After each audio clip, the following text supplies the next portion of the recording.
¿Sí? Sí. Tenés un segundo, así que ya así hablas vos. Sí. Así que yo quiero echar por acá. Sí. Bueno, ahora vamos a continuar con la charla que nos va a dar la doctora Patricia Parma, que actualmente está trabajando en el Hospital Militar. Ella nos va a hablar de las indicaciones del ipiodotatate en teragnosis. Doctora, gracias por venir.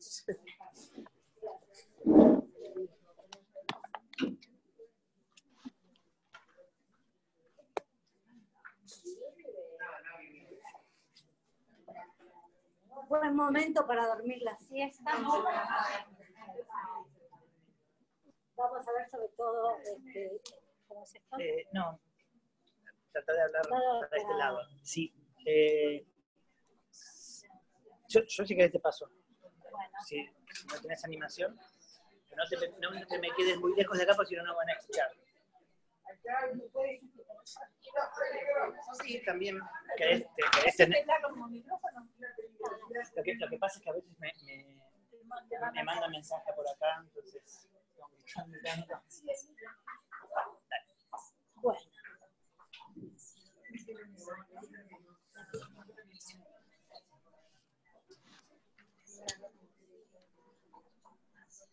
Esa es la primera.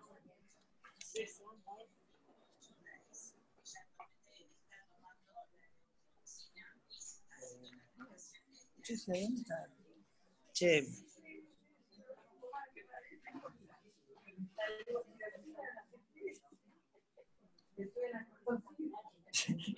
¿De qué estamos hablando?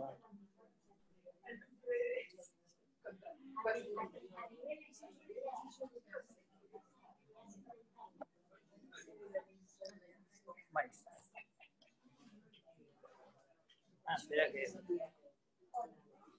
no me está dando bolilla.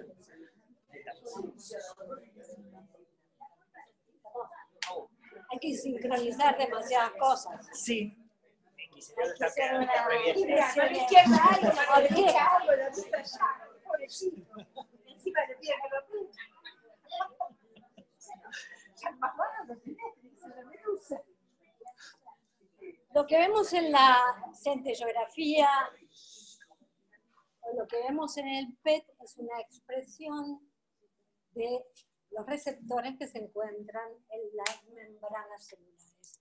De ahí la íntima relación entre las imágenes que nosotros obtenemos, que nos indican qué es lo que está pasando en todo el cuerpo, como expresión de lo que pasa a nivel histológico.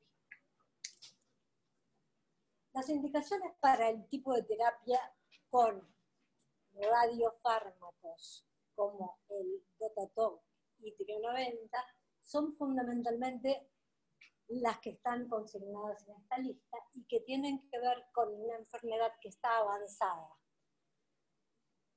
En pacientes inoperables que muestran progresión visualizada por las imágenes o progresión visualizada o expresada por la secreción hormonal y la sintomatología.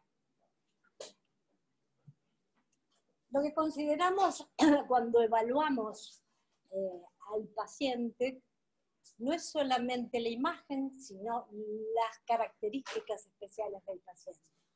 El paciente vemos el estadio de la enfermedad, hemos dicho que son en general pacientes que son metastáticos e inoperables. Los factores de riesgo que tienen estos pacientes, lo que han sido multitratados, y la toxicidad que puede haber resultado de esos tratamientos previos. Cuando evaluamos a las lesiones, fundamentalmente nos fijamos en algo que ya se mencionó, que es la expresión del Ki67, lo cual nos va a dar el grado histológico, y también si esas lesiones tienen una secreción hormonal que le dé al paciente mucha sintomatología. Evaluamos los antecedentes, su estado clínico. La mayoría de los pacientes, aunque estén priorizados y avanzados están en buen estado general. Pero en otros pacientes los mandan en estadios terminales, y esos son los pacientes a los cuales uno debe rechazar o por lo menos no ofrecerles la terapia. De la centellografía, con SPECT o con PET, lo que hacemos es de algún modo estadificar y también ver la densidad de estos receptores de somatostatina que nos van a dar distintos grados de fijación que nos van a permitir elegir o no el tratamiento. Como ya lo mencionaron, a pesar de que ha tenido ligeras modificaciones, esta expresión del Ki67, que es el porcentaje de células que se encuentran en mitosis, nos va a dar un grado histológico. Estos 3 grados histológicos revelan el porcentaje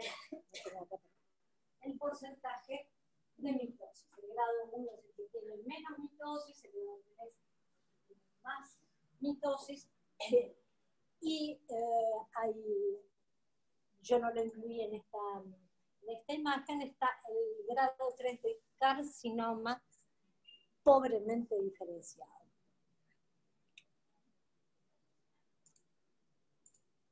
Pobre Raúl, tiene que estar. Ya. En algún momento voy a poder hacerlo. A mí me apretó todo. A mí me da cierta vergüenza decir la siguiente, por eso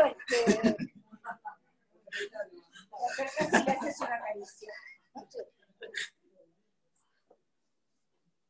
durante mucho tiempo evaluamos los pacientes con opiotride indio 111 y usamos la escala de Krenin. Esta es la escala que creo que ya se mencionó, donde se gradúa la fijación de esas lesiones en relación al hígado, a los riñones y al vaso, en 4 estadios. Y esto depende fundamentalmente de la farmacocinética y de la biodistribución del radiofármaco que estamos usando. Siguiente. Muy bien. En el caso del galio, lo que se evalúa fundamentalmente es el SV. A pesar de que no hay un SV estandarizado para el galio 68, sí se considera que por arriba de 16, creo que antes habían mencionado 19 también, hay mejores chances de que el paciente responda favorablemente a la terapia. Entonces, con indio 111 o teotride, hacemos la escala de Krenin, y con galio 68 pensamos en el SV, y de acuerdo a si tiene un SV mayor de 16, el paciente tiene mayores chances de tener una respuesta favorable al tratamiento. Y hay circunstancias de exclusión, teniendo en cuenta todo lo que ya se ha conversado aquí, que es la biodistribución y la farmacocinética del radiofármaco, que la obtenemos del indio 111 o del galio 68. Y eso está dado fundamentalmente por la toxicidad a nivel de médula ósea, la toxicidad a nivel renal, y una toxicidad que ha sido muy poco tenida en cuenta, que es la toxicidad hepática. Así. Entonces debemos ver en cada paciente, al evaluar sus imágenes, al evaluar su estado clínico, cuáles son para ese paciente los órganos que pueden ser más irradiados y los más sensibles a sumar una toxicidad. Así. Ahí están los límites de referencia con respecto a médula ósea, riñón e hígado en Grace,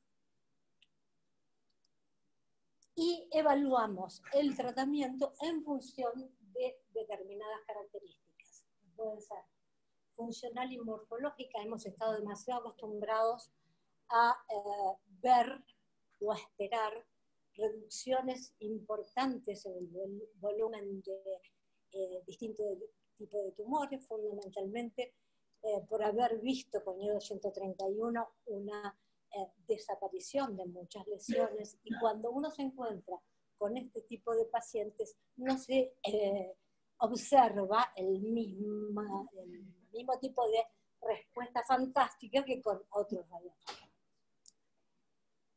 Los síntomas, que eso está referido por el paciente, y la bioquímica en cuanto a el 5-hidroxiindolacético y la cromogranina A en su descenso durante el tratamiento, así como tratar en estos pacientes que están avanzados de mejorar la calidad de vida.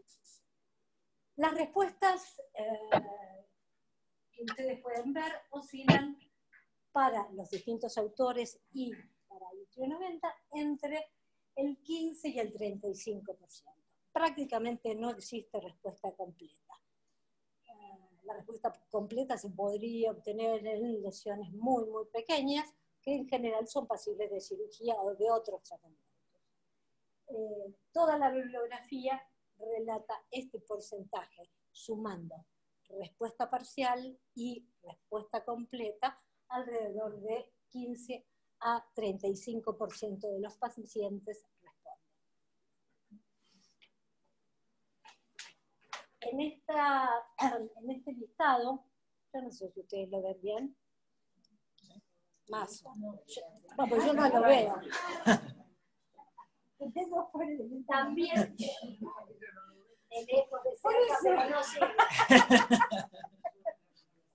Lo más importante es que no hay nada, columna central, no hay nada fijo, porque cada uno usa un protocolo diferente. Y usando un protocolo diferente no se pueden establecer comparaciones. De todos modos, las respuestas también son similares y en general no superan el 30-35%. Les voy a contar un poco la experiencia. Mira, este es el primer paciente que recibimos, un carcinoide rectal, en el año 2002. Accidentalmente vino a preguntarnos un químico que trabaja en el hospital si podíamos hacer tratamiento con ITRIO-90 a un determinado paciente. Justo coincidió que en ese momento estaba la licenciada Bomben, y le pregunté a la licenciada Bomben si podíamos hacer ese tratamiento.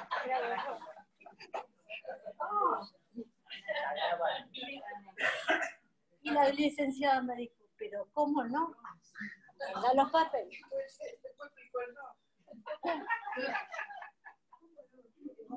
No, ella tampoco lo puede negar. La siguiente.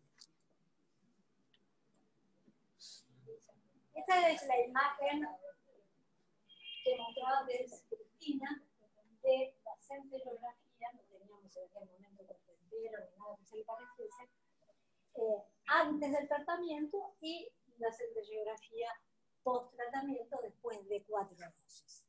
En aquel momento yo le pregunté a Silvia por qué teníamos esta diferencia de densidad. Y ella lo que me dijo en aquel momento es que había cambiado el péptido. No sé si es cierto. Había cambiado el péptido. Entonces esa es la diferencia, pero lo que se observa es una reducción en el tamaño de las lesiones y una reducción en el tamaño del hígado. Reducción que se objetiva en las dos tomografías, pre y post. En la centellografía pre se nota bien que son estudios viejos, porque es imposible tener una tomografía como esa ahora. Se ve la reducción, franca reducción en el tamaño de las lesiones previas, pero también se observa que hay lesiones nuevas. El paciente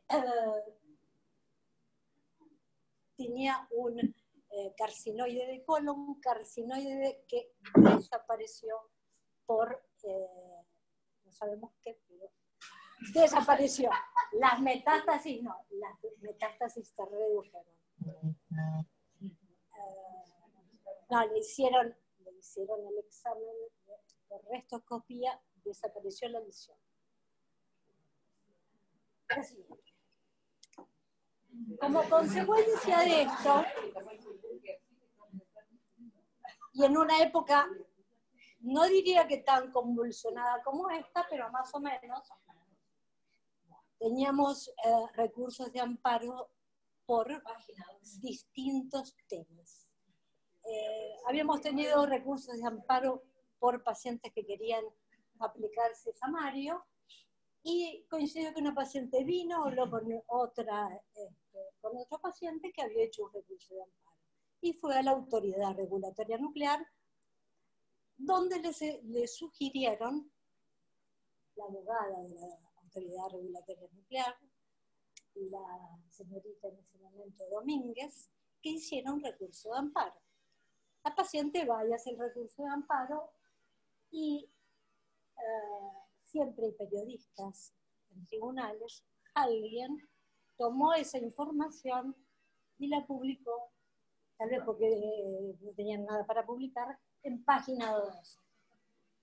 Con lo cual fuimos objeto de una persecución durante un tiempo que duró entre 2003 al 2007.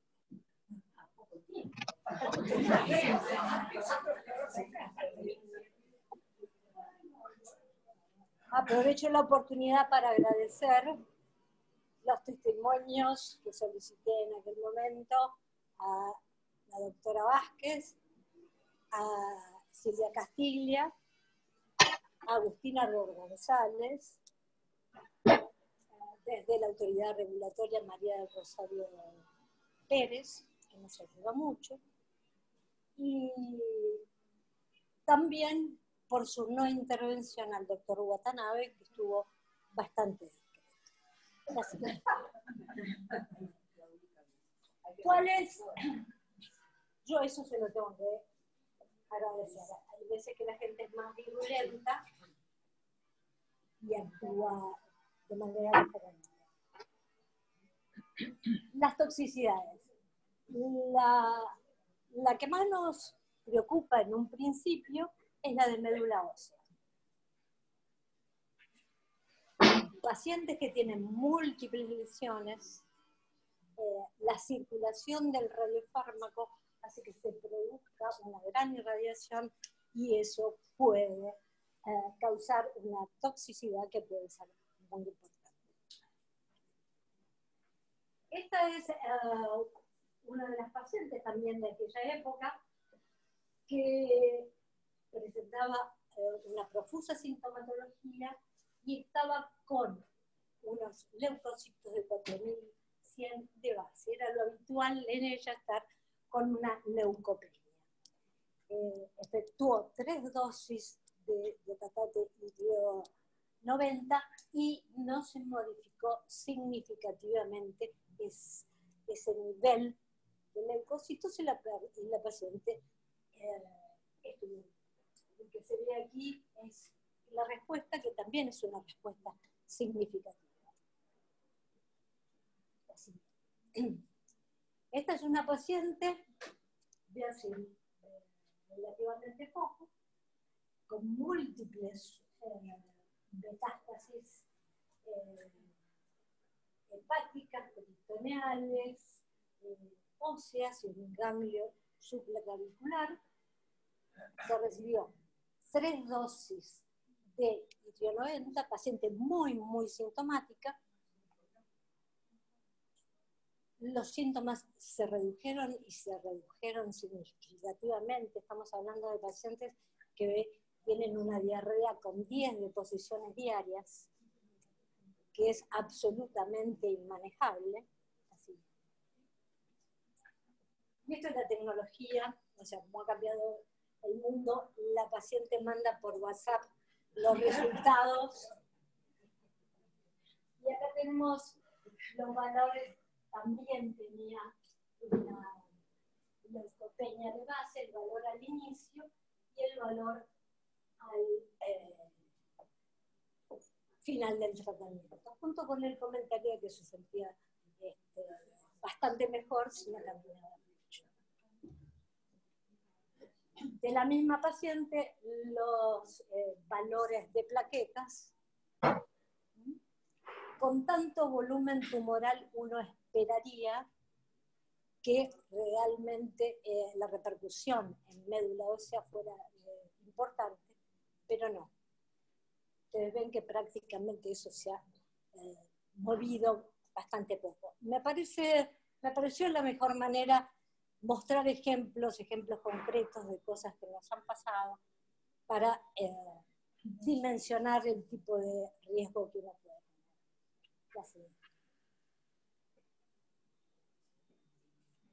Riñón. Este es un paciente paraganglioma que el estudio se hizo en Uruguay, lo hicieron en el CUDIM.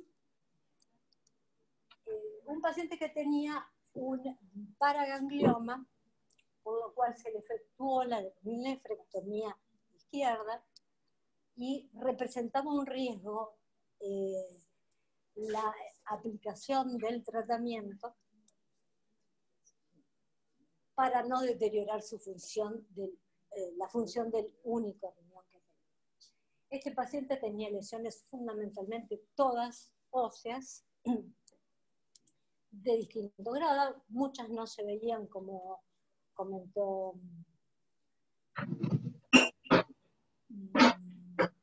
Sonia. Como comentaste vos, Sonia, la más evidente era la lesión vascular. El paciente tenía 50 años, una nefrectomía izquierda, con un filtrado glomerular entre 70 y 75 mililitros al minuto que no se modificó en el seguimiento durante 3 años.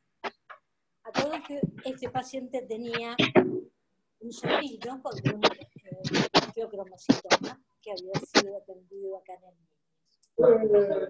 niño. Acá vemos la lesión a nivel de la escápula. Estaba pesado.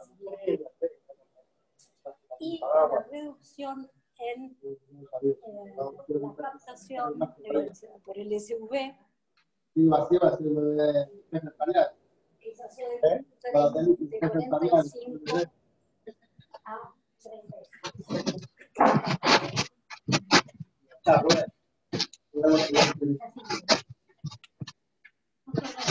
Del hígado, porque a lo largo del tiempo en 3 pacientes vi que entraron en insuficiencia hepática después de haber recibido el tratamiento con Dotatoc y 90 y otros tratamientos como quimioembolización. Entonces hay pacientes que recibieron después del tratamiento quimioembolización y entraron en insuficiencia hepática. Y algunos, el caso de una chica de 20 años, que había sido sometida a quimioembolizaciones y con el apuro del tratamiento y la ansiedad no se lo refirió al médico tratante. Este es un caso reciente. Este es el estudio con octotride indio 111 en un paciente que estuvo internado durante largo tiempo en terapia intensiva porque fue sometido a una duodenopancreatectomía y a resección de metástasis hepáticas. Y con esta imagen centellográfica, el médico lo manda para que le hagamos el tratamiento con itrio 90. El paciente me preguntaba cómo se sentía bien, simplemente estaba sintomático.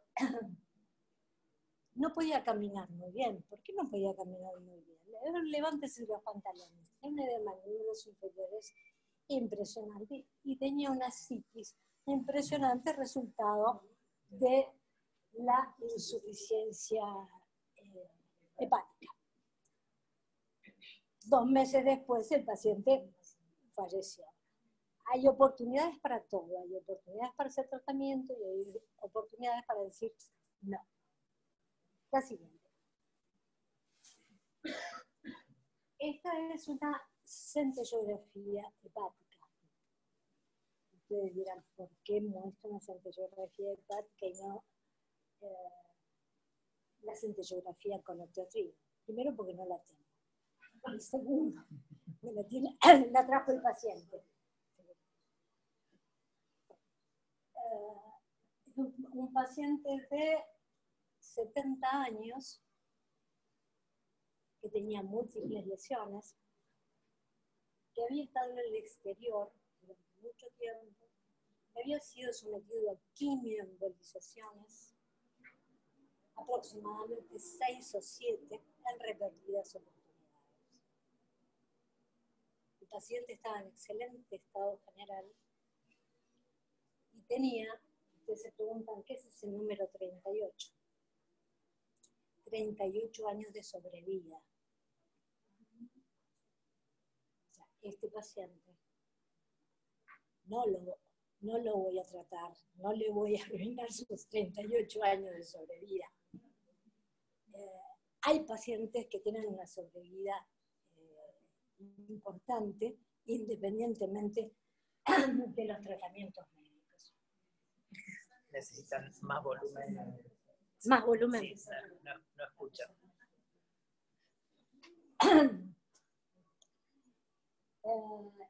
Esta es una chica de 28 años con un tumor neuroendocrino de ilium, que había tenido familia hacía poco tiempo, con este volumen de enfermedad y con una ocupación hepática que la mayoría coincide en que más del 50% no es susceptible de tratamiento. Estos son los pacientes a los que hay que decirles que no. Este es un artículo interesante porque habla, es un artículo de los americanos, que dicen, que les llama la atención que todos los pacientes que se tratan en Europa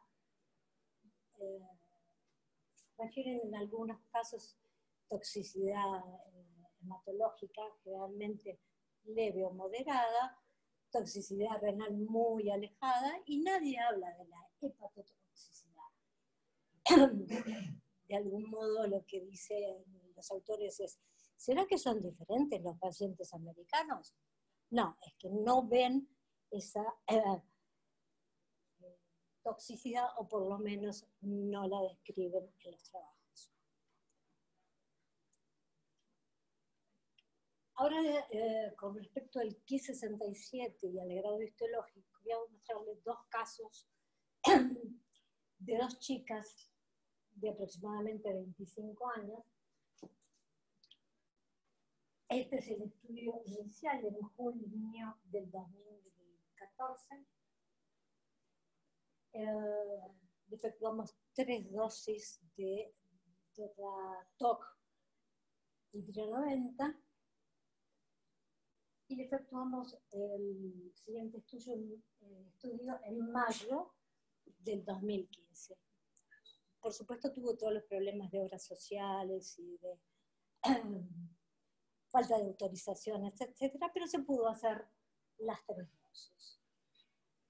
Como pasa en muchos pacientes ante esa felicidad de haber terminado o considerar que terminó el tratamiento, se embarazó. La siguiente. La anterior.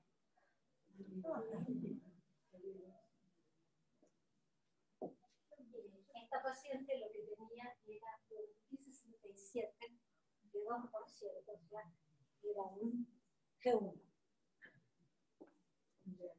Esa es las cosas que mandó la paciente, y está en la imagen en marzo del año pasado.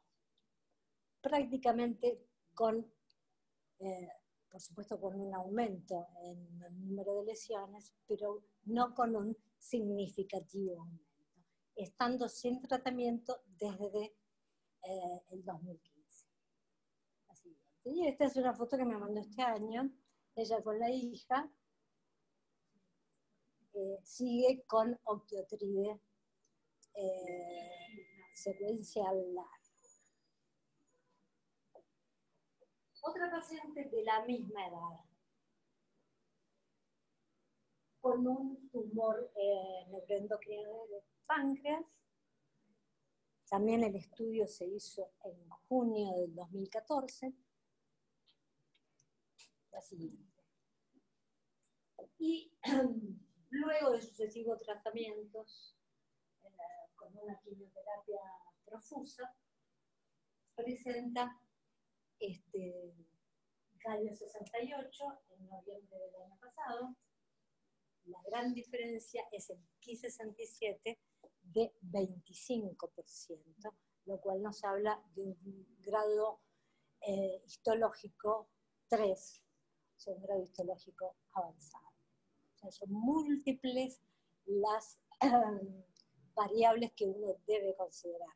Consideremos que el estudio anterior, el del junio del 2014, estaba absolutamente limpio, no presentaba ningún tipo de lesiones.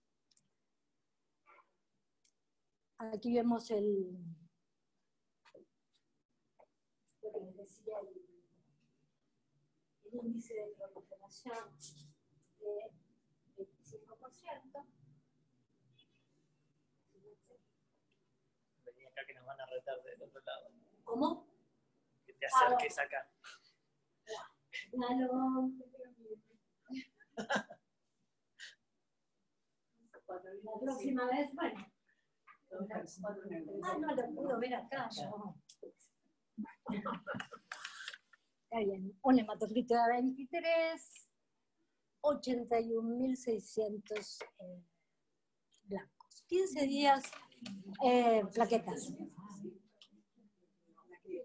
Un mes antes, más o menos, el oncólogo y la doctora Molera la habían visto en excelente estado general. La siguiente.